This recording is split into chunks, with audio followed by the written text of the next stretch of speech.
প্রথমে তোমাদের অভিনন্দন জানাই আর আমার তরফ থেকে তোমাদের শুভেচ্ছা জানাই। কারণ গতকাল আমার চ্যানেলের বয়স 1 বছর পূর্ণ হয়েছে। এই স্বল্প সময়ের মধ্যে আমার সাবস্ক্রাইবার 3000 থেকে অনেক বেশি হয়েছে এবং তোমরা আমাকে ভালোবাসো বলেই এটা হয়েছে। আমি এই 1 বছরে 208টি ভিডিও দিয়েছি। হিসাব করলে 40 ঘন্টা পর পর একটা ভিডিও দিয়েছি। এতে প্রমাণ হয় সবসময় তোমাদের পিছনে আমি থাকি। যে পরীক্ষার কয়দিন বা কাউন্সিলিংয়ে কয়দিন আসলাম, ভিডিও দিলাম, চলে গেলাম, সেটা কিন্তু নয়। তোমরা তো দেখতেই পাচ্ছ এটা 209তম আমার ভিডিও এবং 1 বছর পূর্ণ হয়েছে। সাবস্ক্রাইবার প্রায় 3000 অনেক বেশি, 3200 দৌড়গড়ায় বা কাছাকাছি। যাই হোক, আসল ভিডিওতে আসছি। আমি দেখলাম যে 6 তারিখে কাউন্সিলিং হওয়ার কথা আছে। উত্তরপ্রদেশ শুরু করছে প্রথমে, কিন্তু কাউন্সিলিংয়ে যেতে গেলে অনেকগুলো জিনিস তোমাকে রেডি করে নিতে হয়। একটা পেপার যেগুলো তোমার লাগবে কাউন্সিলিংয়ে, আর ডকুমেন্টসগুলো, এবং চয়েস ফিলিং তুমি কি করবে একটা মনস্থির করে নিতে হয় তোমাদের। এটা তো একটা পার্ট, চয়েস ফিলিং মানে বিশাল একটা চিন্তার বিষয়। এবং সব ছাত্র বা ছাত্রীরা এই কোন কলেজ পাবো এটা নিয়ে এদের বেশি মাথা ব্যথা থাকে। এটা একটা ব্যাপার আছে, চয়েস করে একটা ফাইনাল ডিসিশন নিয়ে নিতে হয়। এবং আরও কতগুলো ব্যাপার আছে। কাউন্সিলিংয়ের নিয়মগুলোকে তোমাকে মুখস্থ করে নিতে হবে। যদিও কাউন্সিলিংয়ের নিয়ম এবছর এখনো বলেনি। এটাও তোমরা জানতে পারবে যখন রেজিস্ট্রেশন করবে, তার 1 দিন পর বা 2 দিন পর ঠিক কী কী নিয়মে কাউন্সিলিং হবে। এটা অনেকেই জানে না, নতুন যারা দিচ্ছে তারা অনেকেই জানে না। এক বছর নিয়ম কিন্তু চেঞ্জ করে। যেরকম ফার্স্ট রাউন্ডে কী নিয়ম থাকবে, সেকেন্ড রাউন্ডে কী নিয়ম থাকবে, থার্ড রাউন্ডে কী নিয়ম থাকবে, এইভাবে নিয়ম হয়। গত 22 সাল এবং 23 সাল, লাস্ট 2 বছর ধরেই সম্পূর্ণ নিয়ম ভিন্ন ছিল থার্ড রাউন্ডের দিকে। এটা তোমাদের একদম মুখস্থ করে মাথায় ঢুকিয়ে নিতে হবে। নিয়ম থেকে তুমি যদি একটু সরে যাও, তোমার কাউন্সিলিংটাই কিন্তু গন্ডগোল হয়ে যাবে। অর্থাৎ যখন নোটিশ দেবে WBMCC, ওই নোটিশটাকে 1 বার 2 বার 5 বার 10 বার করে পড়বে। কোনো লাইন যেন তোমার বাদ না যায়। ওরা প্রথম দিনই পুরো কলেজ রাউন্ড পর্যন্ত ওরা চার্ট করে দেয় এবং প্রত্যেকটা লাইন তোমাকে বুঝে নিতে হবে। তাহলে এইবার আমি ভাবছিলাম যে কোন কলেজে কটা সিট আছে, এটা তোমরা মোটামুটি সবাই জানো পার্সেন্টেজ দিয়ে। আমি আজকে ভাবলাম আমাদের বেঙ্গলের টোটাল কটা কলেজ আছে এটাও সকলেই জানো। সেই কলেজে একত্রিতভাবে কতগুলো সিট হচ্ছে সেটা আমি বলবো, এবং তার সঙ্গে সেমি গভর্নমেন্ট নিয়ে আমি বলবো। এইবার আমার সময় এসছে সেমি গভর্নমেন্ট নিয়ে পুরো আলোচনা করব, ডেন্টাল নিয়ে করব, তারপরে যেগুলো আছে সেগুলো নিয়ে করব। এখন সময় এসছে। এইবার আমাদের টোটাল 24টা কলেজ এই মুহূর্তে আমাদের রাজ্যে আছে। একটি জোকা, সেটা বাদ, ওটা নিলে 25টা। এই 24টা কলেজের সিট সংখ্যা আপাতত 3725, এবং অল ইন্ডিয়াকে আমাকে 15% দিয়ে দিতে হয়। তোমরা নিশ্চয়ই জানো 15% দিয়ে দিতে হয়। সেখানে 559খানা সিট আমাদের দিয়ে দিতে হয়। তখন বাদ দিয়ে আমাদের 3166টা সিট থাকে। এবার সেমি গভর্নমেন্টের সম্বন্ধে বলে দিচ্ছি। আচ্ছা, সরকারি একটা ব্যাপার আছে বলে দিচ্ছি। দেখো, সরকারি নতুন কোনো কলেজ মানে একটা নতুন কলেজ খোলার কোনো সম্ভাবনা নেই। তোমরা জানোই 2-3টে কলেজ আছে সরকারি, তারা সিট বাড়ানোর জন্য রিকোয়েস্ট করেছে। যদি ওটা বাড়ে তাহলে এর সঙ্গে যোগ হবে।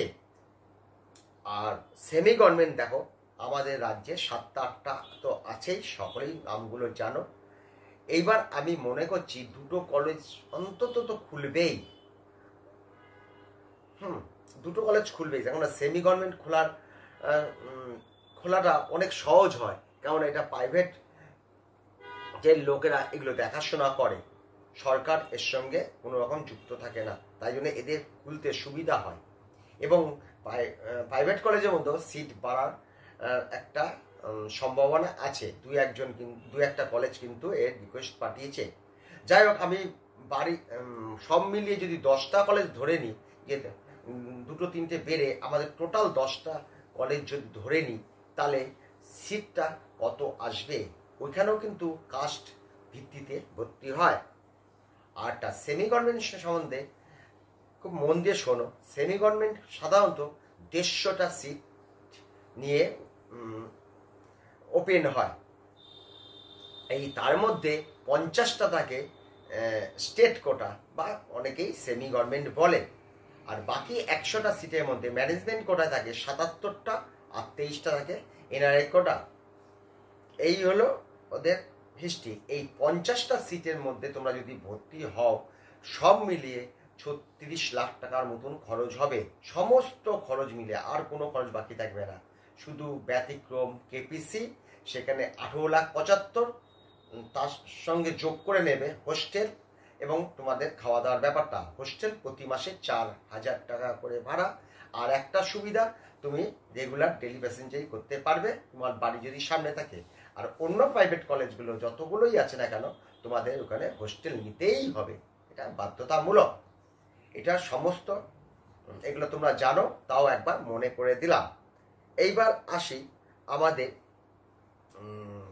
সরকারি কলেজের জেনারেল কাস্টের কি কি সিট আছে বোঝানোর জন্য। এইবার আসো, একটু তাকাও এদিকে, দেখো টোটাল সিট এই যে 3725, অল ইন্ডিয়া 15% যাওয়ার পর হচ্ছে 3166।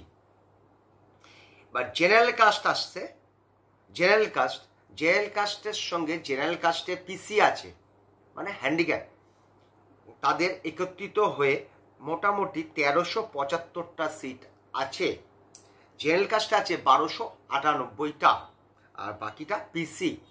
এই পিসি কিন্তু থার্ড রাউন্ডে এসে যোগ হয়ে যায় ইউআরদের সঙ্গে যোগ হয় থার্ড রাউন্ডে, ঠিক আছে। গতবারও নিয়মে তাই ছিল, 22 সালেও নিয়মে তাই ছিল। এই বছর নিয়ম কি হবে জানি না। এগুলো সমস্ত ডিটেলস তোমরা জেনে যাবে, WBMCC নোটিশ দিয়ে জানাবে। এবার ওবিসি দের পিসি নিয়ে সমেত, পিসিটা যেহেতু ওবিসির সঙ্গেই জয়েন্ট হবে, অন্য কোনো কাস্ট কোনো কারণে বা অকারণে কোনোভাবেই পাবে না, সেই জন্য তাই সেই কাস্টের সঙ্গে যোগ দিয়ে আমি করেছি। 572টার মতন আছে। এগুলো একটা দুটো এদিক এদিক হতে পারে, কেন একটা করে গুণে বার করতে হয়েছে। মানে কোনো কলেজে 2টো, কোনো 3টে করতে হতে একটা দুটো ভুল হতে পারে, হ্যাঁ, কারণ এত ছোট ছোট লেখা থাকে, সেই জন্য না। ইডাব্লিউএসদের পিসি নিয়ে 326টা। এইবার আসো এসসি পিসি নিয়ে, এসসি বিশাল সংখ্যক সিট, 696টা, প্রায় 700টা সিট। আর এসটিদের 197, এটা হলো গভর্নমেন্ট কোটা, ডাইরেক্ট গভর্নমেন্ট কোটা। এই কলেজে ভর্তি হতে গেলে সেমিস্টার পিছু সেই মোটামুটি 6,500 টাকা অ্যাভারেজ, কোনো কলেজে 62, কোনো কলেজে 6500 এরকম। আর ভর্তির সময় 1-1.5 মতন বেশি লাগে। এটা রাফ একটু জানিয়ে রাখলাম, 7,500 মধ্যে সব কলেজই হয়ে যাবে একদম। 9টা সেমিস্টার দিতে হয়, আর লাস্টে 2টো সেমিস্টার দিতে হয় না, তখন ইন্টার্নশিপ চলে। উল্টো তোমাদের কিছু পেমেন্ট সরকার থেকে করে। এটাই ছিল আমাদের রাজ্যে সেমি গভর্নমেন্ট এবং এই ছিল আমাদের স্টেট কোটা সরকারি কলেজে। এবার আসছি সেমি গভর্নমেন্ট। আমি মোটামুটি ধরে নিচ্ছি 10টা কলেজ এই পর্যন্ত শেষ পর্যন্ত হবে, দুটো একটা বাড়বেই। এখানে যদি আসো, এখানে আমি আলাদা করে দিতে পেরেছি। 10টা কলেজ যদি হয়, মানে 2-3টে যদি বাড়ে, তাহলে বাড়বে, এটা বাড়বে। তাহলে ইউআরদের 210টা সিট হবে, ইউআরএ পিসিতে 210, আর ইউআরএ পিসিতে 10টা আছে। ওবিসিদের 90টা, ইডাব্লিউএসদের ইডাব্লিউএসরা 50টা, এসসিরা 100টা, এসসিপিসি হলো 10টা, এসটি 30টা, এই 500টা প্রত্যেকটা কলেজে 50টা করে সিট পায়। 10টা কলেজ ধরা হয়েছে, এটা কিন্তু মাথায় রাখবে। যদি কলেজ না খুলে যে কটি কলেজ তুমি সেগুলো দিয়ে গুণ করে বার করে নেবে। এইটাই ছিল আমাদের রাজ্যের সিট ম্যাট্রিক। এটুকুনি বলার ছিল, এখানে আমি ভিডিওটা শেষ করলাম।